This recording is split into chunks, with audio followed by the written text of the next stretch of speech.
Hare Krishna Maharaj, please accept my humble obeisances. Hare Krishna. Hare Krishna. So today we are very fortunate to have association of His Holiness Krishna Kshetra Swami Maharaj. I will just like to give a brief introduction about Maharaj. Maharaj is a teacher, writer, and traveler, and is a disciple of His Divine Grace A.C. Bhaktivedanta Swami Srila Prabhupada.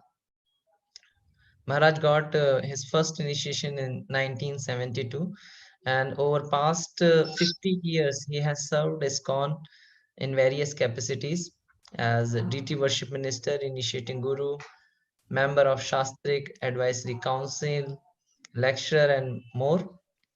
As a Vaishnava scholar, Maharaj completed his PhD in 2003 at University of Oxford with the study of Vaishnava temple practices and theology, and he has taught the courses on Indian religion and culture at various universities worldwide. Over the years, Maharaj has studied, taught, counseled, and participated in a spiritual community building in more than 40 countries. So today we are very fortunate to have association of Maharaj, and we will be hearing about his pastimes with Srila Prabhupada and some of his interactions with His Holiness Bhakti Charu Swami Guru Maharaj. And at last we can have some question answer session. So today we welcome Maharaj by loudly chanting one time Hare Krishna Maha Mantra. Hare Krishna, Krishna Krishna, Hare Hare, Hare Rama, Rama Rama, Hare Hare. Hare Krishna Maharaj. Hare Krishna, and thank you so much, Prabhu, for that very kind welcome. I feel very honored to be with all of you of the Ujjain Yatra. I must say I have never visited Ujjain or the Ujjain temple, but hopefully sometime in the future it may be possible. And I appreciate what you are doing these days, inviting various senior devotees to speak, and in this way to help in the process of, to adjust to the very shocking departure of Srila Bhakti Charu Swami Maharaj. We are all, the whole world, society of devotees is very much in process now of trying to process this departure. So I've been asked to say something about how I became, how I joined the devotees. I was a university dropout,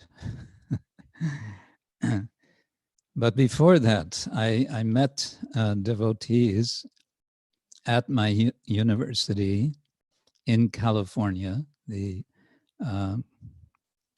University of California in Berkeley. I first saw devotees in 1969.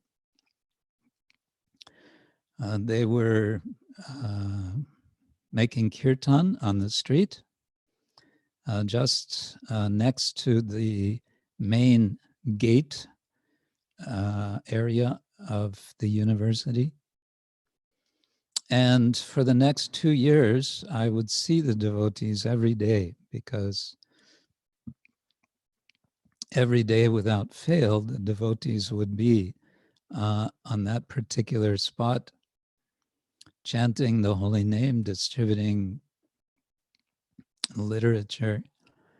And they would be there for several hours every day, just chanting and more chanting, and always smiling.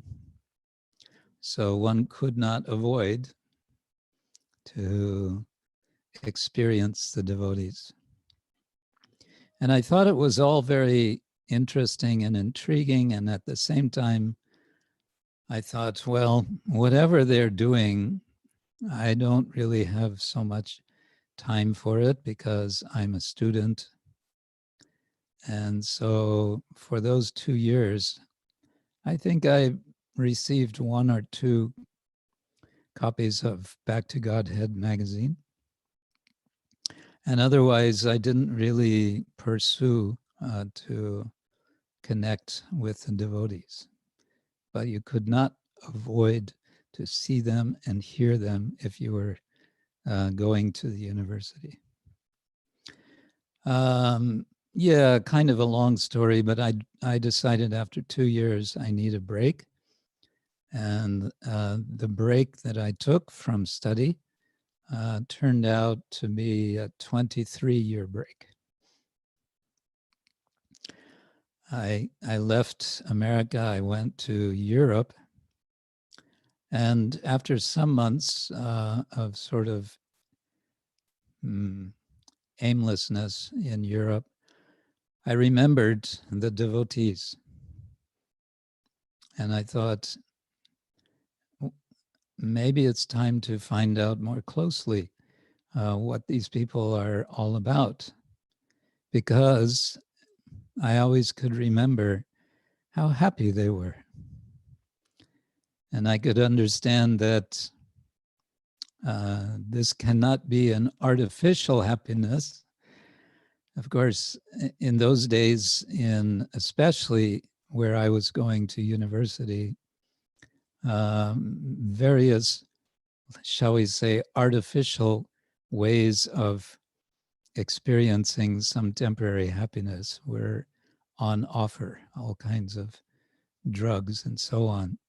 But I could understand that the devotees, their happiness is not artificial. And so I thought, let me see if I can find devotees here in Europe. In those days, we did not have laptop computers. We did not have internet. We did not have Google. And so to locate devotees was not as easy as it is now. However, one of my first realizations in Krishna consciousness, before even knowing that it was Krishna consciousness, was that when you have a definite desire to connect with devotees, then Krishna will help in wonderful ways. So I reasoned that I had met devotees in a university town in California where I was going to school. Berkeley was a university town. So if devotees are, I didn't even know the word devotee, if the Hare Krishnas are here in Europe, they would be in some university town. And very possibly that university town would be Heidelberg. Heidelberg is a very old university town. So, and it was fairly nearby to where I was staying. So I went to Heidelberg, and within minutes of entering the old city square area, there were the devotees. They were chanting. They didn't have mridanga. There were 3 devotees. They had 1 or maybe 2 pairs of kartals, and they were singing Hare Krishna. So, long story short, I ended up joining them immediately 2 days later. And I was sent by them from Heidelberg to Stuttgart, a nearby city. And within 3 days, the devotees had shaved my head and put on a pink-colored dhoti and took me out on the street to distribute magazines. So this was my quick bhakti program. It was a 3-day bhakti program.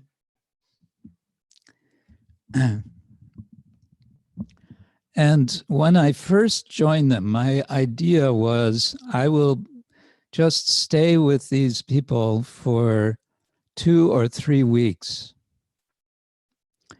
It will be a good way for me to clear my mind and have a better idea of what to do next.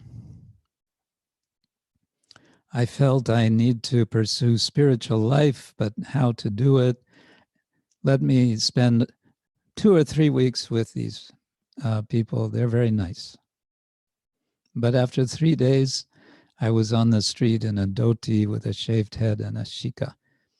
And I was speaking German language on the street. So all the time from the day one that I joined, of course, devotees were telling me about Srila Prabhupada, and they were showing me pictures of him. They were, of course, showing me books. I began reading. And after 10 days or 2 weeks, the news came that Srila Prabhupada would be coming to Paris in France. And of course, in those days, if Prabhupada was anywhere near, if he was on the same continent, in this case, Europe, everyone would go to see him. And so when the news came, Srila Prabhupada is coming to Paris on such and such date, it was going to be just a few days later, maybe 1 week later, that we would all go. Devotees asked me, so do you want to come? Yes, of course. Why not? On the way to Paris, I met our GBC at that time, the late Hansaduta Prabhu. And on the same day that I met him,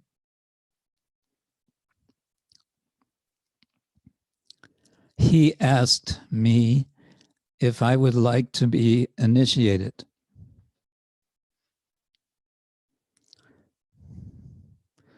So I've just been with the devotees about 2 weeks. I'm just hearing, very basics. What is Krishna consciousness? I don't really have much of an idea of anything. I understand there's some vows that you take when you take initiation. And I understand you commit yourself to chant 16 rounds a day, Hare Krishna. Okay, so I was doing that. And when he asked me, do you want to be initiated? I just shrugged my shoulders and said, sure. Which meant that I was included in the initiation rites that were arranged in Paris with Srila Prabhupada. So I joined maybe much later than I could have if I had spent some time with devotees in Berkeley. But there was no delay, so to say. And then from there, I went back to Germany. And the next 23 years, I was based in Germany, traveling, preaching, assorted activities. So that's, okay, that's the story. Somehow I'm still here. I'm trying to be a devotee. By the grace of the Vaishnavas of Srila Prabhupada, I'm still allowed to associate with devotees. And my association with Srila Prabhupada was quite minimal, I must say. I don't have all these many stories of close interaction with Srila Prabhupada that so many devotees have. I was, you could say, one of the foot soldiers of the German Yatra at the time. Srila Prabhupada would come to Europe every year in the summer. He would come, he came in 1972, as I said, to Paris. The next year he came to London. This is when the devotees had just acquired Bhakti Vedanta Manor. And soon after that, Srila Prabhupada came, and he was, we also went from Germany to meet Prabhupada there. It was very sweet to see how pleased Srila Prabhupada was with Bhaktivedanta Manor. And of course, we heard classes from him there. Morning walks. The only morning walk I attended was not in London, it was in Germany. But I'm getting a little ahead. In 1973, in London, at that time, the devotees also had Ratha Yatra in London. And this was with 3 carts. They had a full arrangement with carts for Jagannath, Subhadra, and Baladeva. And by this time already, it had become apparently something of a tradition that on Ratha Yatra, Srila Prabhupada would sit on Subhadra's cart.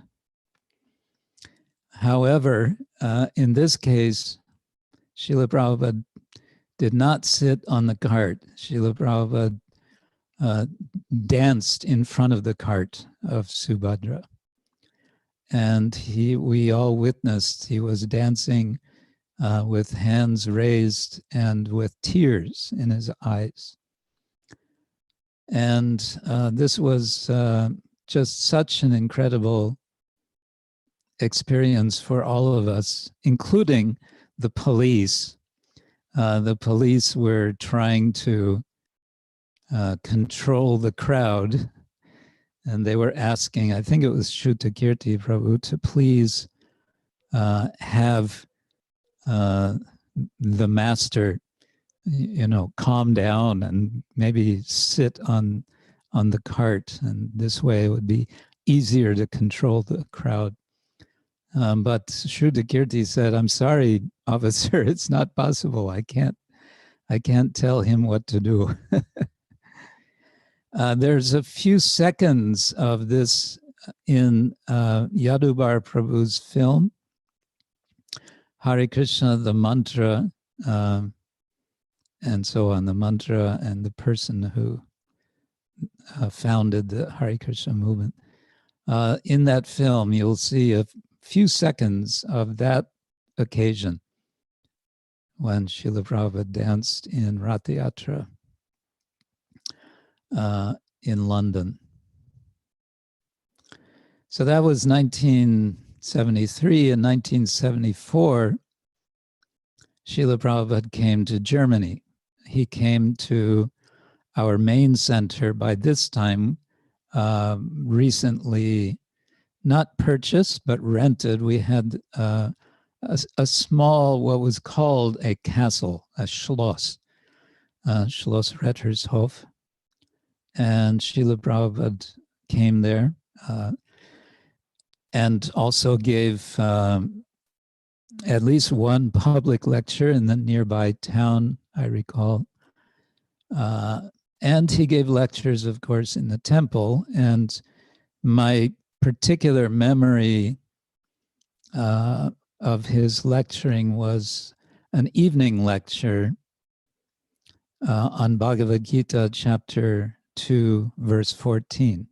Matra sparshastu konteya, shitoshna sukha dukkada agama apaino anityas tang sitikshasva bharata. Krishna is telling Arjuna, you need to practice tolerance in the midst of happiness and distress, summer and winter, and so on. This is the beginning of spiritual life. Prabhupada was speaking very strongly from this verse and from this point of tolerance. And we all felt greatly moved, as we always did, from Srila Prabhupada's lecturing, but this time in particular, I felt especially moved. And when Srila Prabhupada invited questions, I felt now or never, I need to ask my spiritual master a question. And so I did. I sort of got up my courage and asked him how to become free from material desire, which he had been speaking about, to transcend and to tolerate and transcend the material body.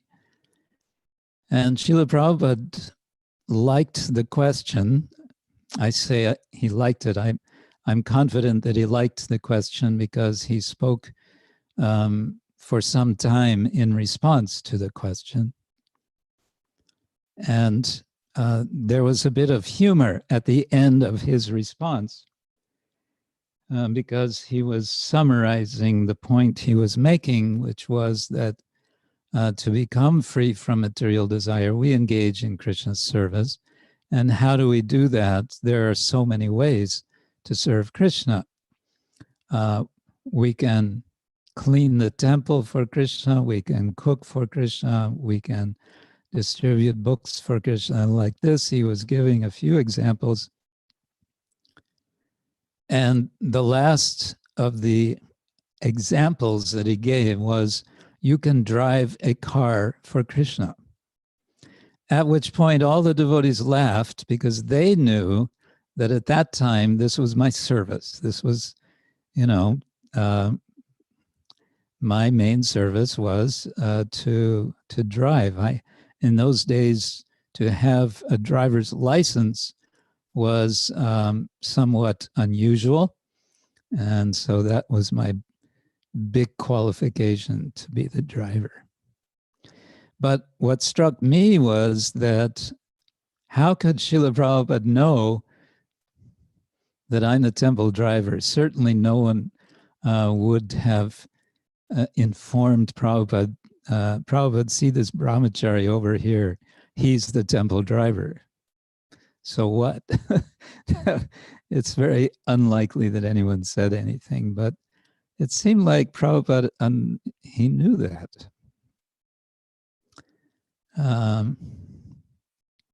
So I was quite struck. That was, one of many confirmations, you can say, of the very special character of Srila Prabhupada. That was 1974. We met Srila Prabhupada again in 1975 when he again went to Paris for the opening of the temple there. Now, in my memory, it was 1975. Someone has said, no, that was 1976. In any case, we saw him there. And my particular memory there, because the deities Radha Parasishvara were installed, my particular memory was simply watching Srila Prabhupada do the first arati for Radha Parasishvara. How much concentration he showed, as well as devotion. He was clearly reciprocating with Krishna as he was offering the arti items. So I could understand this is not It's not just ritual. This is a process of serving and interacting with the Lord. So that was something which inspired me also in my service. For some time, 1975, I was a pujari in Germany. Then again later, I became pujari for Nrsingadev in Singhachalam, southeastern Germany. We have this large Nrsinga deity. So for a few years, I was the pujari. That's another subject. Then in Prabhupada came again the next year. There was 1 year which I was not able to go, and that's why I think it was 1975. Yes, I had to stay back as a pujari. Prabhupada came again to Paris. In any case, 1977, as we all know, Srila Prabhupada departed this world in 1977, November. About 2 months before that, Prabhupada expressed a desire to go to Gita Nagari farm. He was already in a very, very unhealthy physical condition. His bodily condition was very much deteriorated by this time, but still he was insisting that he wants to go to Gita Nagari because he wants to sit down and show the devotees how to practice what he has been preaching, and in particular, this principle of plain living, high thinking, simple living, and the principles of Varna Ashrama. His journey made a stop in London, and we in Germany were informed. Again, there was no internet, none of this, so we had no idea that Srila Prabhupada would be coming to London until he had already arrived. And then the news came, Srila Prabhupada is in London. How is it possible that Srila Prabhupada is in London? We all knew that Srila Prabhupada's physical condition was not at all for travel, but now he's in London. So we all jumped in cars and we went to London and we met Srila Prabhupada. And I had been traveling with His Holiness Bhakti Charu Swami Maharaj, at that time Brahmachari, Ganesham Prabhu, in Eastern Europe with the library party program. And it was just from there that we learned Prabhupada is in London. When we came to London, it was reported to Srila Prabhupada that Ganesham is here. And Ganesham, Bhakti Tirtha Maharaj, had been very much noted by Srila Prabhupada for his incredible success in distributing sets of Srila Prabhupada's books. As they said, placing his books in libraries, in universities. And so when Prabhupada heard Ganesham said, "Oh, bring him in," he wanted him to come to his room. I was at that time, because I had been his assistant the last 3 weeks, I was invited to join him. So we came in and had darshan of Srila Prabhupada. Altogether, we were 5 devotees with Srila Prabhupada. And he wanted to hear the news of what Ganesham had just been doing in Eastern Europe. So we had just been in East Germany, in the socialist country of Germany, Deutsche Demokratische Republik. This was behind the so-called Iron Curtain. This was hardcore communist territory.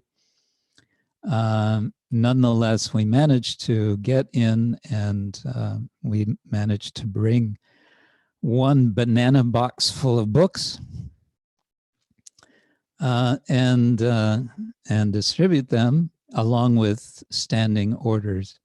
So Ganesham used to write a report once a week, which he would send to Srila Prabhupada, and he would send also to His Holiness Satsvarup Das Goswami Maharaj. So there had been no time to send. This time he simply read it out in front of Srila Prabhupada. Within this report, he mentioned some of the scenes, what we would see in East Germany. And one of the things we would see is supermarkets with people standing in line outside the supermarket, waiting for delivery of the very little that was being delivered. Basic supplies. Not much choice of variety of food, hardly any vegetables. Living on devotees living on potatoes and cabbage, basically.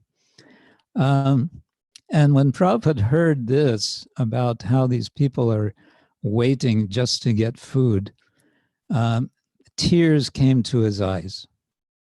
And he stopped Ganesham and he spoke and he said, this is how it will be as long as there is godless government. The people will suffer in this way. And the thing that struck me here, from which I feel like I was learning volumes from him, was seeing the tears in his eyes, that Prabhupada was feeling for people that he never met and was concerned about their material welfare, not just their spiritual condition. This was very striking to me. While Srila Prabhupada was there in London, also one day we were all staying at Bhaktivedanta Manor. The news got out that Srila Prabhupada was going to be going into central London to have darshan of Shri Shri Radha Landanishvara.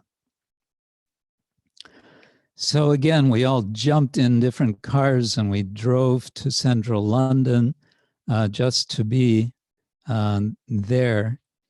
It was the Bury Place Temple, just to see Srila Prabhupada seeing Radha Landanishvara. And that was also for me a very significant moment, because there was again this sense that Srila Prabhupada, there's no barrier between Srila Prabhupada and Krishna. When he sees the deity Radha Landanishvara, he's seeing Krishna and he is relating with Krishna. So he just came in, he was carried in his sort of palanquin seat and was simply sitting in front of the deities. And for the first time, I saw him take off the sunglasses, which he had been keeping on all the time because his eyes had become very sensitive to light. Now he took them off and he viewed, it was a double darshan. For us, it was a very special moment. So like that, I received one very brief letter from Srila Prabhupada which simply encouraged me to, it was after I was initiated, he encouraged me to continue practicing and serving in Germany. He specified stay in Germany and help Hansadutta Prabhu. That was the instruction I received from him at that time. So I took it seriously, and for the next 23 years, I was based in Germany before I was encouraged by senior godbrothers, Hridayananda Goswami, Tamal Krishna Goswami especially, to go back to university to get academic qualification for preaching.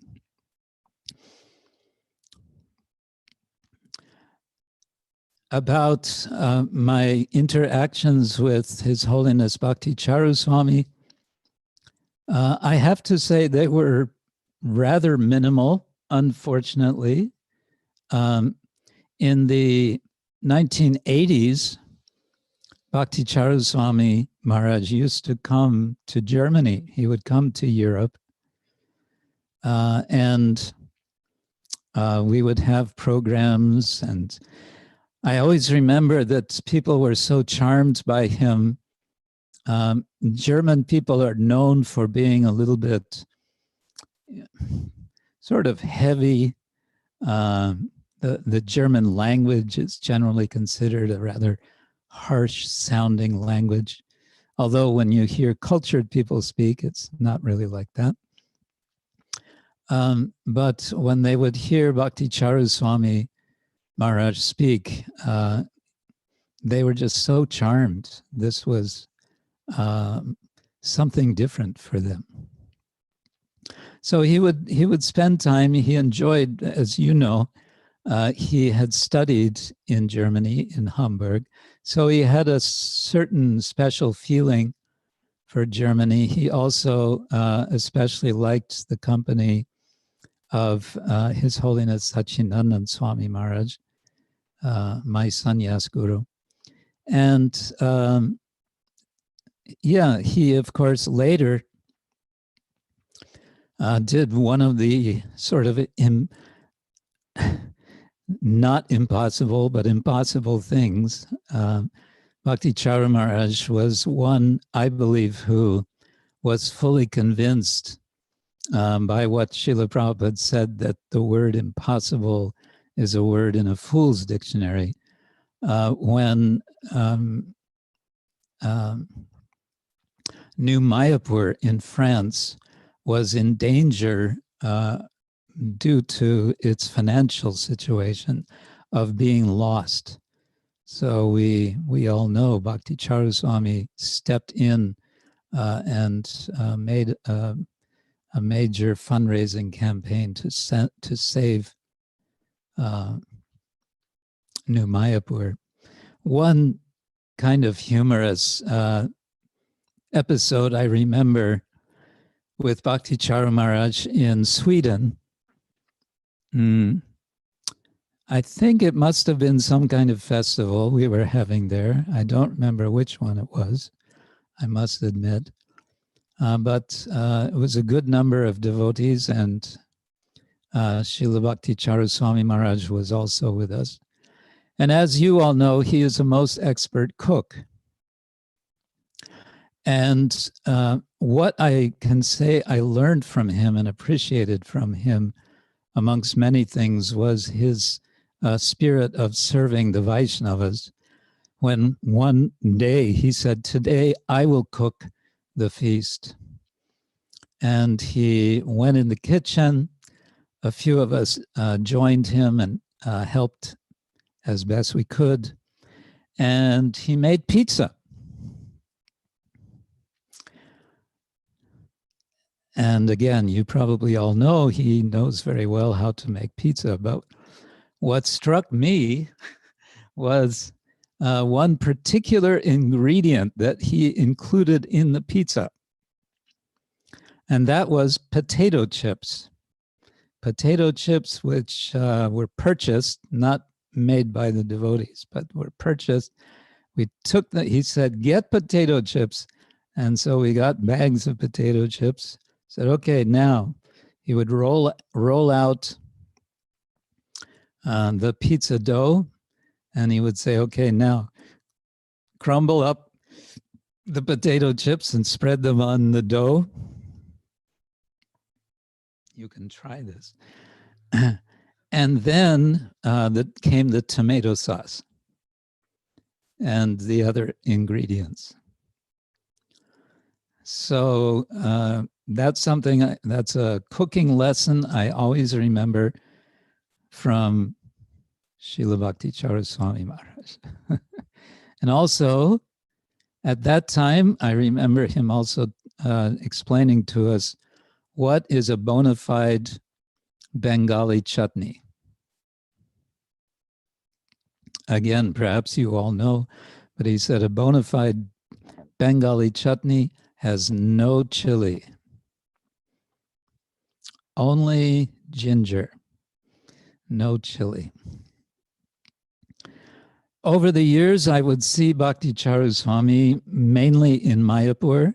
And in Mayapur, he was ever the gracious host. A few times I would visit him in his quarters.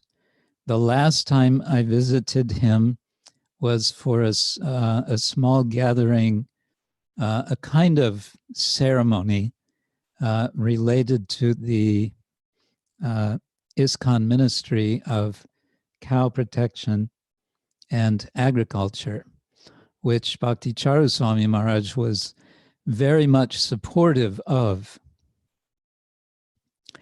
And I wanted to say that for me,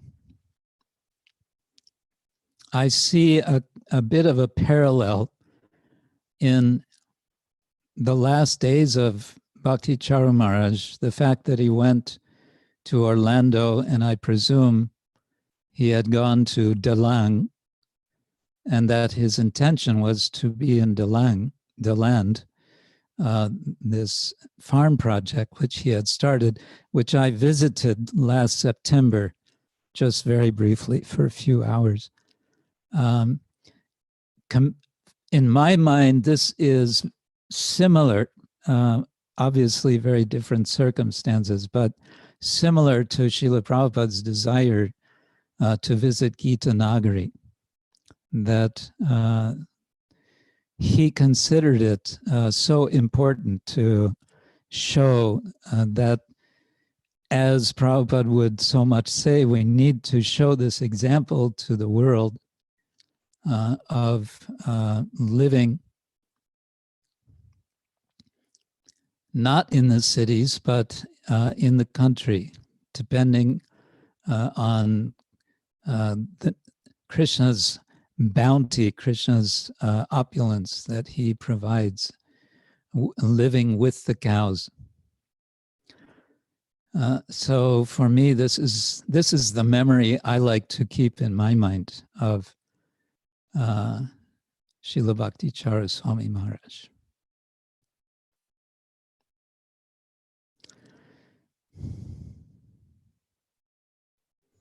Hare Krishna. These are a few of my thoughts. I hope this can give you something. If there's any question or any subject you want to discuss, I'm happy to try for a few minutes. Yes, Maharaj. Thank you very much for such a nice talk. Just one question is there. What message you would like to give us, disciples of His Holiness Bhakti Charu Swami Guru Maharaj, who had minimal association of him? How we can continue to serve, keeping the same inspiration as of being in his physical presence? Yes. Well, that I can say has been my own situation in relation to Srila Prabhupada. As I said, we saw him only altogether, I may have seen Prabhupada around 15 days. And I believe that was not so much different from how much Srila Prabhupada saw Srila Bhakti Siddhanta Thakur. And so I think we can take Srila Prabhupada's example for this particular situation. As we know, Srila Prabhupada said so many times that he never felt separation from, he always felt the presence of his Guru Maharaj.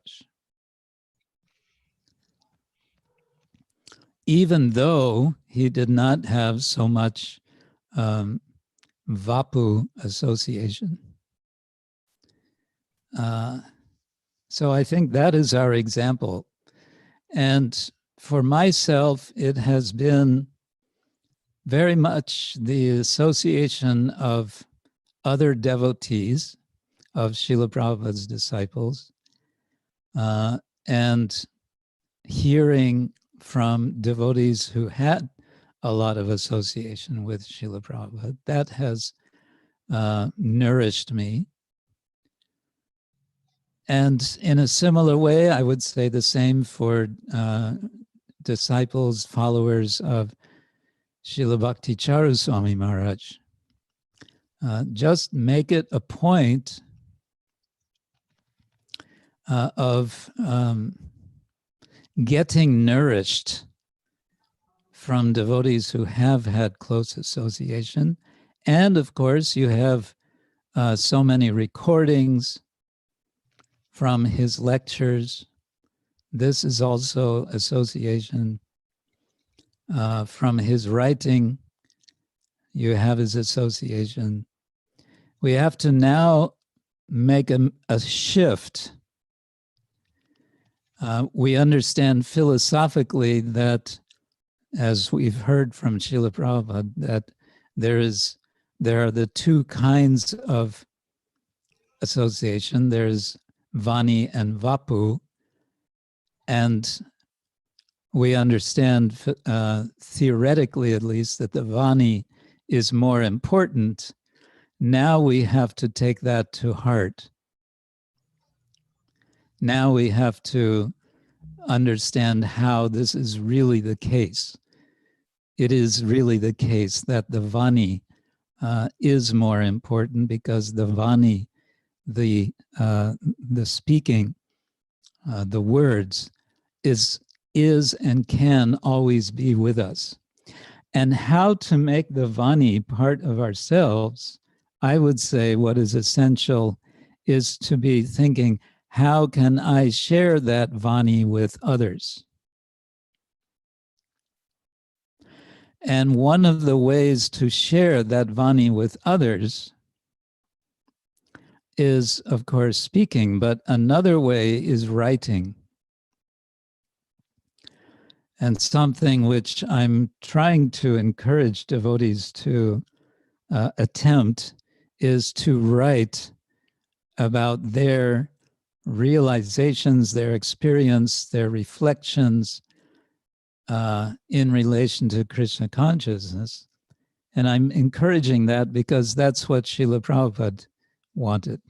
Srila Prabhupada said on more than one occasion, all the devotees should write.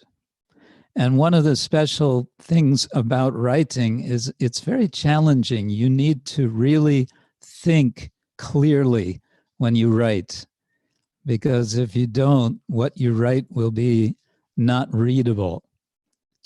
And so it calls for a certain discipline of memory, of taking what it is you hear, what it is you read, and then putting that into your own words. And then making it accessible and attractive for others to read. Yeah, so that's my suggestion. Hare Krishna Maharaj, thank you. There is one question by Digvijay Bro. Digvijay Bro, you can unmute yourself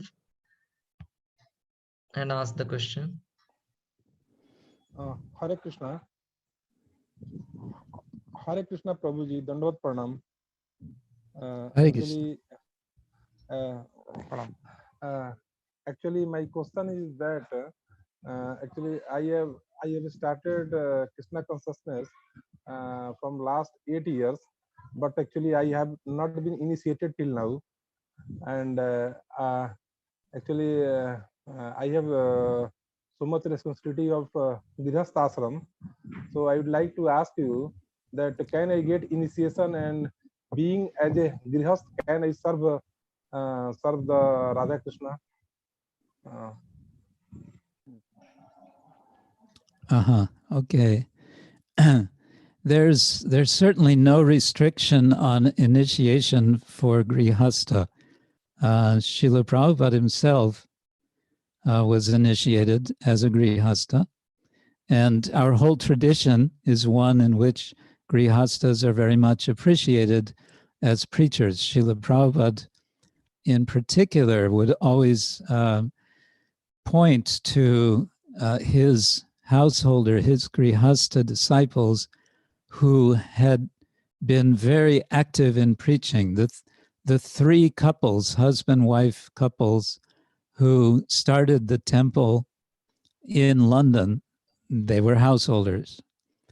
And so there's no restriction in that regard. Now, I also like to remind devotees who may feel some anxiety about becoming initiated, that Srila Prabhupada first met his Guru Maharaj, Srila Bhakti Siddhanta Thakur, in 1922. And it was not until 11 years later that he received initiation. So we should not feel, I spoke about myself, I was initiated after 2 weeks, so that's not a very good example. We should be patient and understand that when the time is right for ourselves, when we have proper, clear understanding also of what is the mission of this ISKCON, and how we can be actively a part of it, partake in it, despite our various duties, then Krishna will arrange everything. We will understand who we should take shelter of for initiation. We'll understand that this is, in all cases, connecting us with Guru Parampara, with Srila Prabhupada. Of course, from day one, when we take up Krishna consciousness seriously, Srila Prabhupada said, if you are chanting Hare Krishna mantra and you are doing this seriously every day, this means you have been accepted by Chaitanya Mahaprabhu, which to me suggests Prabhupada is saying in some sense we are already initiated. If we take it seriously, we have accepted chanting the Maha Mantra, which is the main sadhana, the main practice of bhakti. So, yes, I hope that helps. Okay, thank you, Maharaj. There is one question. How can I put more efforts on devotional service and chanting, and how to be concentrated and focused on chanting and devotional service? Because I am not satisfied. I am also reading Prabhupada books too, but is still missing something. I want your guidance, Maharajji. Your insignificant servant, I'll have Sahil Sapna. Prabhu's book. It's on this little table. Okay, I have a very specific answer for this. Lately, I've been, you might say, promoting not my own book. This is a book, little tiny book from my dear godbrother Mahatma Prabhu. He has written this little book called Japa Affirmations. And I'm quite sure it's available in India. Japa affirmations consists of 20 sentences, and he gives a purport for each of these affirmation sentences. I'll give you one or two or maybe three examples, and you'll get the idea. What is an affirmation? This is a statement which you say to yourself as you are beginning to chant your rounds for the day. So the first one is this: I happily and enthusiastically welcome the holy names every japa session.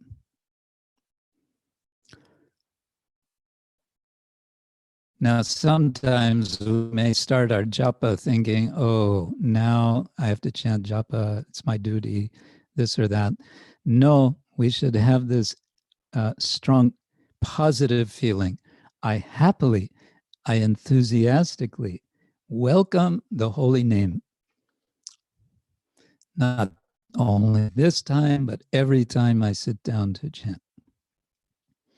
The second affirmation is, I easily chant my prescribed number of rounds with focus and attention. Now, this one you may say, well, I'm sorry, but this is not true for me. I do not easily chant my prescribed number of rounds with focus and attention.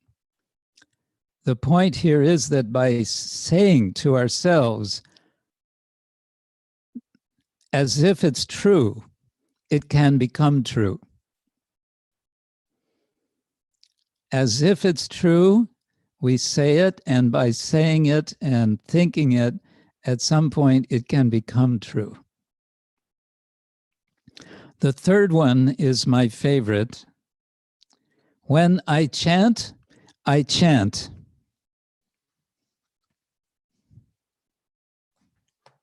In other words, I don't do other things, I simply chant.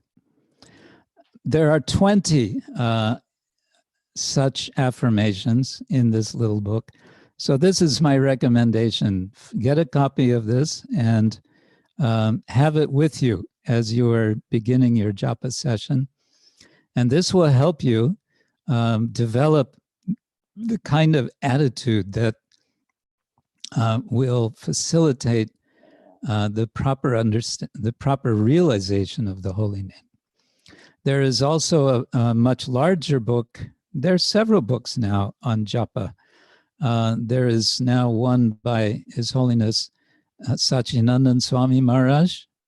What is it called? The Waves of the Holy Name, something like this. The Nectarian, I don't know. There's his book, and there's a book by His Holiness Satsvarup Das Goswami. There are two books. All of these can help in enriching and understanding my primary sadhana, and my primary activity altogether is chanting Hare Krishna. And of course, you pray to your spiritual master that he bless. That's one of these affirmations to understand. This is number 17. I am totally dependent on Guru and Krishna to chant quality japa every day. So to remember that sense of dependency on the Lord and our spiritual master, this can help. Hare Krishna Maharaj. There is one last question. Can Krishna give me yogic siddhis if I chant the Hare Krishna Mahamantra? I have another question for you. If you get these yogic cities from Krishna by chanting Hare Krishna Mahamantra, what are you going to do with those yogic cities? I think this is the real question. Devotees have a siddhi which is even greater than the normal yogic cities.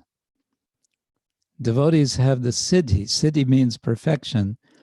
To take the full shelter of the Lord, who is Yogeshvara. He is the master of yoga, and therefore he is the master of all siddhis. So the answer is yes. If Krishna wants you to have a certain siddhi for some purpose, which is specifically for his service, he can give you that siddhi.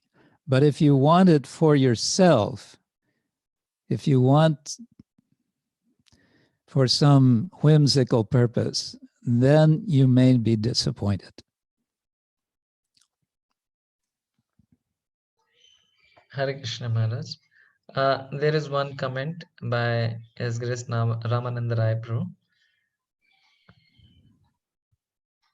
Thanks. Please accept my humble obeisances. All glories to Srila Prabhupada. All glories to Guru Maharaj. All glories to Krishna Kshetra Maharaj, who also visit Radha Des, Belgium, for about 1 month every year. We are in anxiety whether we will have the association of Maharaj this year again. Maharaj is a wonderful person, very highly educated, academically very profound scholar. We did several programs with Maharaj in universities in Belgium. Thanks for arranging such talks, seeking for sincere. It's really wonderful. My sincere gratefulness for that. Your servant Ramananda Rai Das. Hare Krishna. Thank you, Ramananda Rai Prabhu. Nice to see you. Yes, I'm missing Radha Desh. I'm missing Shishi Radha Gopinath, and I want to extend all my condolences to you for departure of your Guru Maharaj. Thank you so much, Maharaj. Hare Krishna. Hey. Maharaj, if I may ask one thing, as disciples, we are also, supposed to preserve the legacy of our Guru Maharaj. Do you know anything about this? Is what is being done on the level of ISKCON? Because it seems such a, here our temple president, he was saying that when the Guru Maharaj, at his disappearance day, he seems even more present than ever before. And that's what kind of, we felt it was like huge. So there is so much seems to be done to preserve everything. Do you know perhaps if anything is happening on the level of ISKCON, or, what we should think or how we should feel and do about all this? I mean, it seems like really overwhelming. Well, that's a big topic. I can't point to any specific things. I think there's a general concern throughout our society and specifically among the leaders that how this movement is carrying on into the future, and as you said, preserving the legacy. And we could say this itself was very much foremost in all of the ways, activities, speaking of Srila Bhakti Charu Swami Maharaj. He was so much concerned that the legacy of Srila Prabhupada's mission be carried forward in the best of all possible ways. If I think about, this final order of Srila Prabhupada that we should cooperate, I can't think of anyone more than Bhakti Charu Swami Maharaj as reminding us of that. In fact, I was maybe 3 years ago, I was asked to participate in a small meeting in which Bhakti Charu Swami Maharaj was the GBC chairman at the time. And there was some issue to be solved. It was quite difficult and complex. So it was a small group of devotees. I think we were 6 devotees altogether. And Bhakti Charu Maharaj was just saying, he was very grave, and he was saying, we have to find a way to cooperate. This was he just kept making that point. We have to find a way to cooperate. Yeah, so on so many different levels, we need to see how to do the needful.